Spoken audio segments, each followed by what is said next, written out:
بھائی وہ انسان ہے جس نے کسی مریض کے منہ کے اوپر سے آکسیجن ماسک اتار دیا.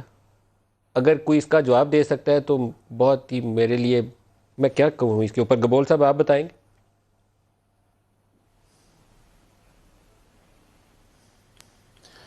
ندیم ملک صاحب، یہ پڑھے لکھے جاہل ہے، اور جب ایک سسٹم آپ کا ملک کے اندر نظام ہی ایسا ہے کہ آپ کو سرٹیفکیٹ جعلی مل جاتی ہے، اور اس جعلی سرٹیفکیٹ سے آپ ڈاکٹر بھی بن جاتے ہیں، اسی جعلی سرٹیفکیٹ سے آپ LLB بھی کر لیتے ہیں، لائر بھی بن جاتے ہیں.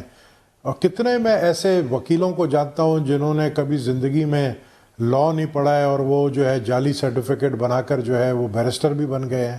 تو جب آپ کا ملک کا نظام اس طرح ہے، یہ تو بات ہو گئی ایک ایجوکیشن کا نظام.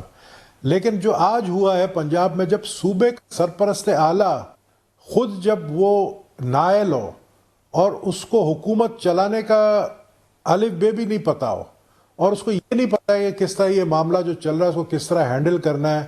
فیاض علی چوہان کو بیچ کے ہی انہوں نے جیسے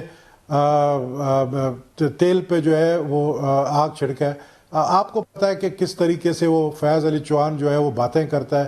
وہ ایک نفرت دلا کے، اور وکیلوں کو آپ کو پتا ہے کہ وکیلوں کے اندر بھی ایک گروپ ہے جو کہ کسی جماعت کے نہیں ہوتے ہیں.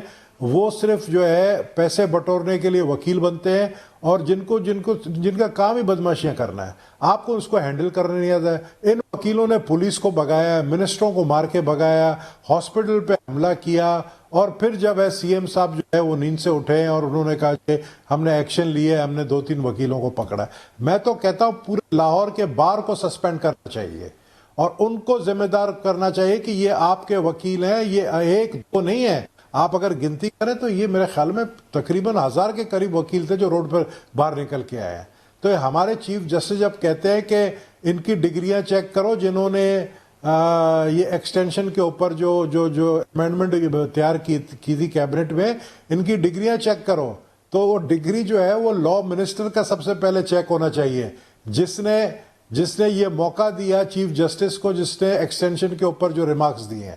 تو یہ سارا سسٹم کے اندر خرابی ہے، اور ہم کہتے ہیں جی نیا سسٹم آیا ہے، ایک تبدیلی آئی ہے، اس سسٹم کو چینج کرے گی. وہ سسٹم خود کرپٹ ہو گئی ہے.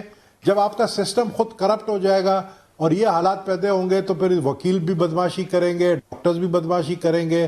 تو یہ جو ڈنڈے جو چلاتے ہیں نا سیاسی اپوزیشن کے اوپر، کرپشن کے اوپر، نیب کے اوپر جو ہے پریشر ڈالتے ہیں کہ جی اپوزیشن کو ختم کرو، آپ کو ڈنڈے ایسے لوگوں کے اوپر چلانے چاہیے.